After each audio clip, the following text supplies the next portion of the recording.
itu daftar pertanyaannya adalah ada 54 pertanyaan yang ditanyakan oleh penyidik Polda Metro Jaya. Teman-teman media masih setia menunggu hasil pemeriksaan saksi hari ini. Jadi perlu kami sampaikan bahwa kami baru saja melaksanakan pemeriksaan saksi ya. Yaitu klien kami ada 3 orang yang hari ini diperiksa. Ada satu YouTuber, 1 aktivis, kemudian 1 lagi wartawan ya, Mas Arief. Dan pemeriksaan hari ini didampingi oleh kami selaku tim kuasa hukum dari Roy Suryo CS. Ya. Pemeriksaan ini berlangsung 10 jam lebih. Ya. Dan ini tidak kalah dengan pemeriksaan Pak Abraham Samad yang juga 10 jam ya. Jadi pemeriksaan hari ini cukup luar biasa ya.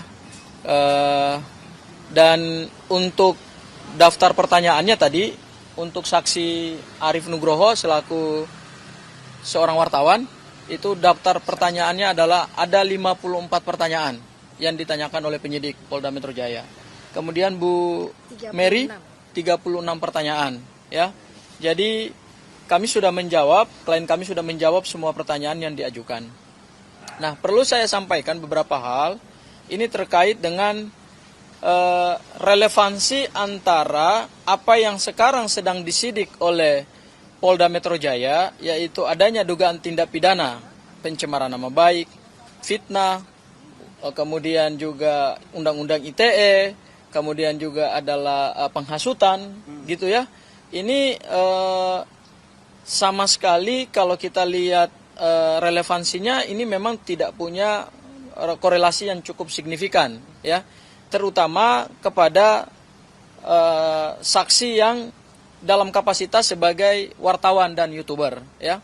Tadi di dalam pemeriksaan ada beberapa pertanyaan yang dikonfrontir kepada saksi terkait dengan pertemuan di beberapa tempat ya, dimulai dari pertemuan di Bareskrim Polri pada saat TPUA membuka laporan terhadap Pak Joko Widodo dalam dugaan tindak pidana pemalsuan dokumen. Kemudian juga ada video pada saat TPUA melakukan audiensi di DPD RI untuk mencari dukungan atau menyampaikan dukungan terkait dengan upaya untuk membuka ya dugaan pemalsuan dokumen berupa ijazahnya Pak Jokowi.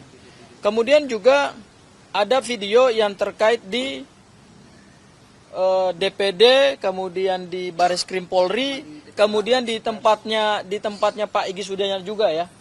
Nah, ada beberapa pertanyaan-pertanyaan yang sangat sama sekali tidak relevan kepada saksi.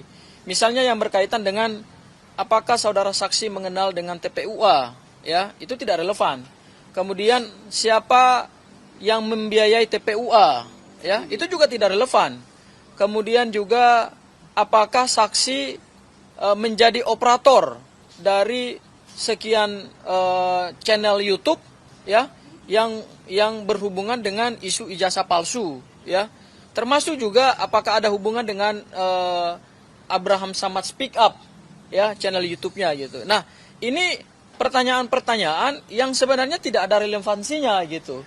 Justru yang kami lihat hari ini adalah adanya upaya dari Polda Metro Jaya untuk memperluas keterangan saksi, ya, sehingga ini ada kemungkinan 2 hal. Yang pertama adalah Polda Metro Jaya berusaha untuk melakukan pembungkaman terhadap teman-teman pers, terhadap teman-teman YouTuber yang begitu aktif menyampaikan informasi kepada masyarakat terkait dengan kegiatan dari TPUA, terkait juga kegiatan dari teman-temannya Roy Suryo CS gitu ya, dalam memberikan informasi kepada publik. Itu asumsi kami yang pertama. Dan yang kedua adalah ini jangan sampai ada upaya untuk memperluas calon tersangka.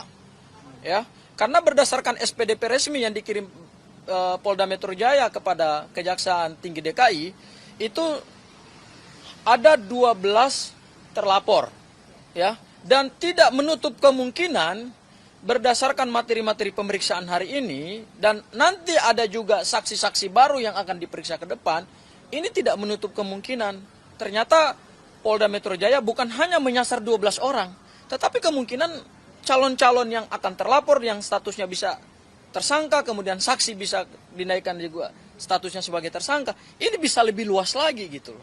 Artinya kalau lebih luas lagi, berarti kita melihat di sini Polda Metro Jaya tidak fokus terhadap perkara pidana gitu ya. Unsur utama dalam perkara ini kan adalah adanya dugaan tindak pidana pencemaran nama baik yang dilaporkan oleh Pak Jokowi. Kalau itu yang dilaporkan, berarti harusnya penyidik Polda Metro Jaya fokus kepada pasal 310, 311, dan 20, pasal 310, 311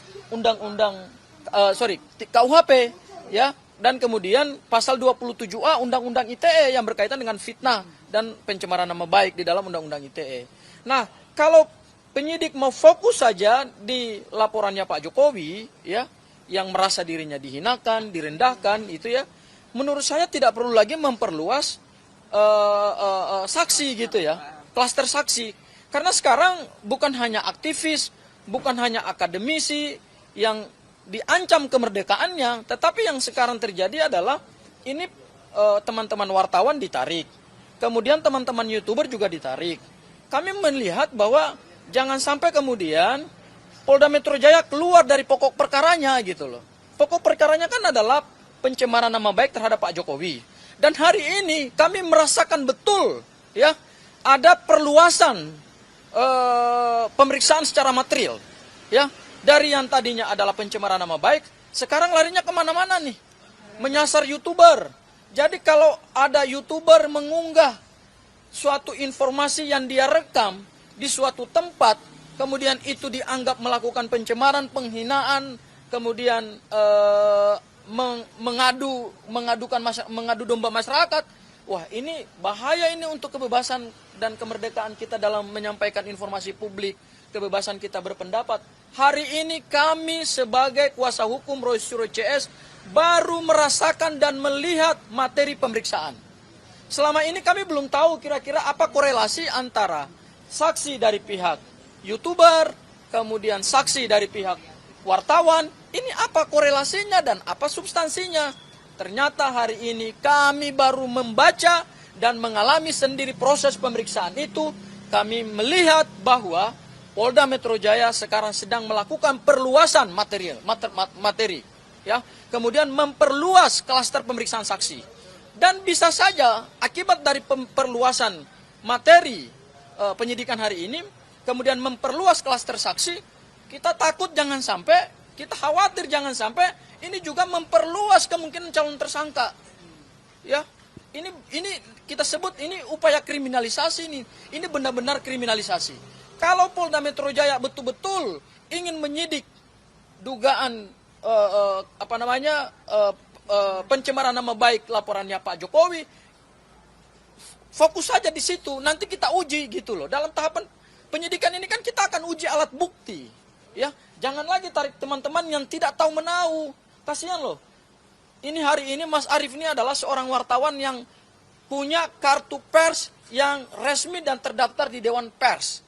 Ya, seharusnya berdasarkan Undang-Undang Nomor 40 tahun 1999 tentang kebebasan pers dan berdasarkan MOU kesepakatan bersama antara Dewan Pers dengan Mabes Polri, Bareskrim Mabes Polri, terhadap teman-teman wartawan, teman-teman YouTuber, itu kan perlu diklarifikasi dulu, tidak ujuk-ujuk langsung dimintai keterangan gitu, terkait dengan berita yang mereka unggah, yang mereka upload gitu, yang mereka sama sekali tidak mengubah isi berita itu, dan mereka tidak dalam kapasitas memberikan pernyataan kepada media gitu. Mereka ini sama seperti teman-teman Kompas, sama seperti teman-teman iNews, sama seperti teman-teman Metro TV, seperti teman-teman TV One, hanya memberitakan saja. Tapi di republik yang hari ini kita sudah merasakan 80 tahun kemerdekaan, memberitakan suatu berita itu bisa dianggap sebagai turut serta. Ini yang kita khawatirkan. Ini kita khawatirkan. Jangan sampai pasal 55 KUHP sebagai pasal turut serta itu digunakan dalam perkara ini gitu. Karena materi pemeriksaannya sudah mengarah ke sana gitu. Dan kami merasa bahwa ini ada upaya kriminalisasi nih. Upaya membungkam kebebasan pers, upaya menutup ruang untuk kita berdialog, kita berdiskusi, kita menyampaikan informasi kepada publik, dan Hal itu kami rasakan hari ini pada saat pemeriksaan. Ya, ini tentu yang kita sesalkan. Ya, jadi mudah-mudahan Polda Metro Jaya terbukalah. Jangan lagi memperluas perang gitu loh. Jangan lagi memperluas area permainan ini gitu loh.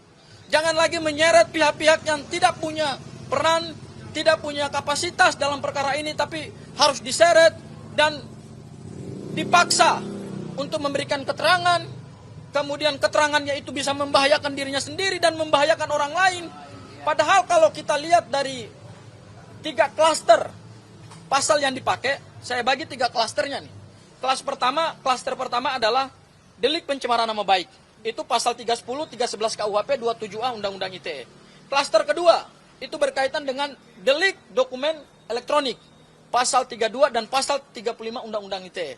Dan klaster terakhir, ini klaster penghasutan, pasal 160 KUHP dan pasal 28 ayat 2 Undang-Undang ITE. Dari 3 klaster pasal yang sekarang dipakai, ya, 1 klaster relevan, yaitu penghinaan dan pencemaran nama baik. Tapi 2 klaster ini nggak relevan sama sekali. Ya, yaitu siapa yang mengubah dokumen elektronik? Nggak ada yang mengubah dokumen elektronik. Tadi ditanyakan juga kepada saksi kami, apakah dokumen yang atau informasi yang diunggah di YouTube itu diubah nggak? Dilakukan rekayasa nggak? Dimanipulasi nggak? Oh, nggak ada itu faktanya. Ya, jadi nggak kena ini pasalnya. Kemudian yang ketiga, klaster tentang penghasutan. Siapa yang terhasut? Siapa yang melakukan penghasutan? Dan apa akibat dari penghasutan? Karena ini deliknya delik material. Ya, kemudian 28A. Ini kan penghasutan dalam konteks SARA. Nggak ada ini urusannya di situ. Jadi menurut kami dari hasil pemeriksaan yang kami alami hari ini ada kemungkinan penyidik melakukan perluasan dan memperluas saksi, dan kemungkinan juga kalau barang ini naik sampai tahap berikutnya ini memperluas calon tersangka lagi, dan ini kriminalisasi. Itu Bang yang bisa kami sampaikan. Ada pertanyaan Bang? Untuk persiapan besok seperti apa? Kalau persiapan besok itu kan jadwalnya Pak Roy Suryo ya, dan Bu Kurnia, ya, dan Rizal Padilla. Jadi ada tiga terlapor yang besok akan diperiksa, dan besok juga akan kami dampingi. Ya, kita akan melihat apa materi yang akan mereka jalani gitu loh, atau materi apa yang akan ditanyakan kepada penyidik kepada mereka gitu. Tapi yang bisa kami update adalah hari ini pertanyaannya seperti itu.